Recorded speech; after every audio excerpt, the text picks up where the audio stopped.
Hey everyone, and welcome back to the channel. My name is Brendan, and if you guys are new here, it is great to have you. And today we're going to be talking about the altcoin market in crypto, because it has finally reached a very pivotal point, and it's decision time. This is the do or die moment for the altcoin market, and as Bitcoin dominance is starting to stagger, this is creating a big opportunity for alts. Now, I know what you're thinking. You're saying, Brendan, you've been talking about this for a while now, and that's because this has been a very big event in the making, and I wanted to make sure that I kept everyone updated on what was happening in the great world of altcoins, because as most of us can recognize, as Bitcoin gets older, as it grows in size, as it becomes increasingly more liquid, it is a harder asset to move. So previously, where Bitcoin could have easily made a 10 or 100x, that is becoming harder and harder for it to do, and it's becoming, I guess, increasingly easier for a lot of these altcoins to do,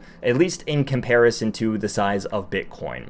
Now, one of the charts I always reference when I'm talking about altcoins is the chart in front of me. It is the total 2, and this is the chart or the physical representation of every cryptocurrency excluding Bitcoin, thus why I like to call it the physical representation of the altcoin market. So when we're looking at this, again, this is essentially just all of crypto excluding Bitcoin, and there's a couple things that I want to highlight here. Number one, we have this big old resistance, and this is something that we've already talked about. We see rejection point and rejection point just time and time and time again, a little bit of piercing action, but immediately starting to use this as a rejection point again. So big old, massive resistance point. It's almost 9 months long where altcoins have not been able to break over around a $610 to $620 billion in market cap. So this is a major resistance point. Now, why does this matter and why is this a good thing? Well, let's look into that. I guess on the second side of this, we have a nice uptrending support line. So this thing had come down, it bounced off of this, went to resistance, bounced off of this again, went to resistance, and now we were working our way back down. And so the big question is, can we hold this support line for a third time? And if it does, what will happen? So this is my thought here. And then that leads me to point number 3. Point number 3 is that for a long time, the altcoin market was suppressed below this 200-day moving average, right? We go all the way back over here, and we can see that ever since it broke down, we had a rejection rate here on the altcoins. We had a rejection rate here, another rejection down in here. And so long as altcoins were suppressed under that 200-day moving average, it was always using it as a resistance point. But since it broke above here, this was the pivotal change. This is when the flip switched. And this is also when we started setting higher swing lows. So as soon as the altcoin market broke above this 200-day moving average and started testing this horizontal resistance level, it immediately broke above, tested it as support again, and then it did it again, and then again, and now we're coming back down to try and do it another time over here. So what we have is just, maybe 5-6 different touches of support that are closing above the 200-day moving average instead of below like it was doing over here. Just another example of a former support turning into a newfound resistance. I hope I'm not losing everyone yet. So what we have is higher swing lows, a nice rising support line, former resistance now turning into support, candle closings above the 200-day moving average, which is a very major and important one.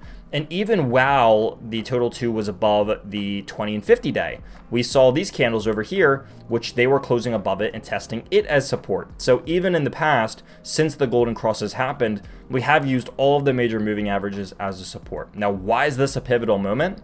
Well, as we approach this rising support line and the 200-day moving average once again, this is the area that it has to hold in order to make everything kind of succeed here. So this means that it, arguably, if this is the bottom of the support and if it does hold here, then arguably this is the best area of opportunity to be buying long-term altcoins at that are going to be able to survive and succeed into the future. So I'm not talking about dead projects, because there are plenty of them that exist out there. So what I'm talking about here is if this is indeed the bottom, where it bottomed here and it bottomed here, if this is indeed the bottom in between this support line and the 200-day moving average, then arguably this could be one of the best opportunities to get altcoins before they go on a bit of a nice little alt season or a bit of a nice little altcoin run. And so that's what I'm looking at here. Again, this is the pivotal moment. It needs to hold above this 200-day moving average. It needs to hold the support line. And what that will do, in effect, is just continually build pressure towards the upside. And that's all that these rising formations do, these ascending triangles. What they do is they're just building pressure up to the upside until the pressure bursts. And then that's when we see the breakout, which in this case would be a bit of an altcoin season. Now, we look at altcoins, again, trying to hold on to the support. We go over and we look at Bitcoin dominance.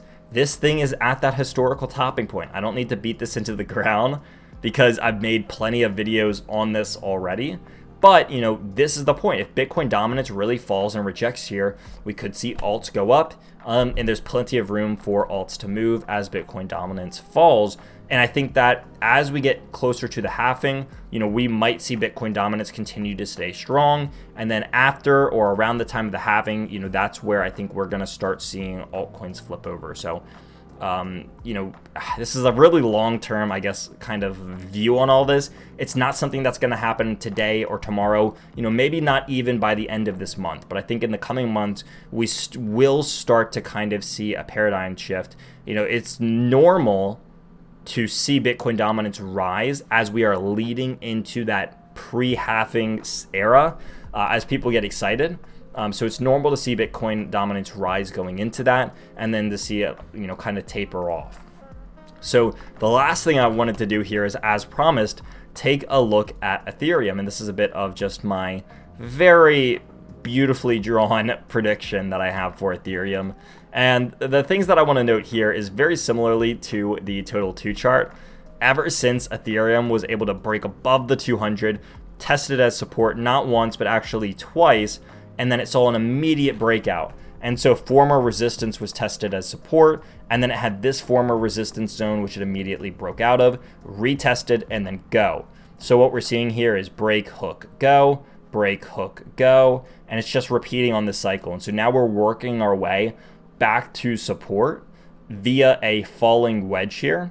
And I think that this could be another scenario where we just go break, hook, and then, you know, potentially go for our next round on Ethereum. So as it's bleeding, as it's falling, I don't think it's all that bad. Again, Bitcoin dominance is high, so we have to be careful when we're talking about altcoins because Bitcoin has been just a beautiful performer over the really kind of the bulk of this year in 2023.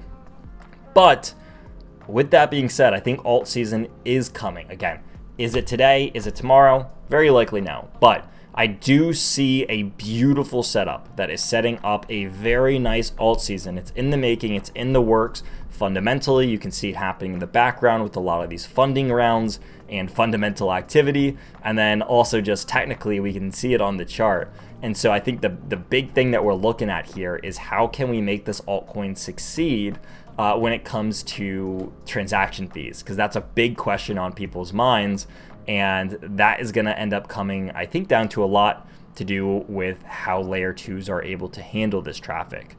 We're going to need more scaling solutions. We're going to need some more mainstream layer 2 stuff, specifically for Ethereum's network. A lot of these other networks are, you know, roughly in an okay spot, but Ethereum is just blowing up, which is great for the activity, but the transaction fees as a result are going significantly through the roof and being borderline unpayable for a lot of people, where it's going to cost them just maybe 60, 100, a couple $100 to send a transaction, and a lot of people just don't want to do that. So there are scaling solutions, there are a lot of options out there, but that's going to round me up for today's video. Again, I hope all of you did enjoy here.